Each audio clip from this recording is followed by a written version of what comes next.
আপনি সারাদিন পরিশ্রম করছেন কিন্তু ধনী হচ্ছেন না কেন জানেন?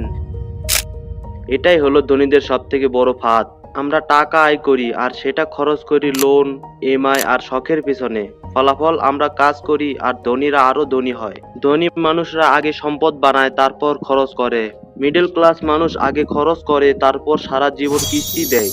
আপনি যদি বেতন পাওয়ার সাথে সাথে ফোন, বাইক, ব্র্যান্ডের পেছনে দৌড়ান তাহলে আপনি এই ফাঁদের পিছনে আছেন। সাবধান, আগে সঞ্চয়, তারপর বিনিয়োগ, তারপর খরচ।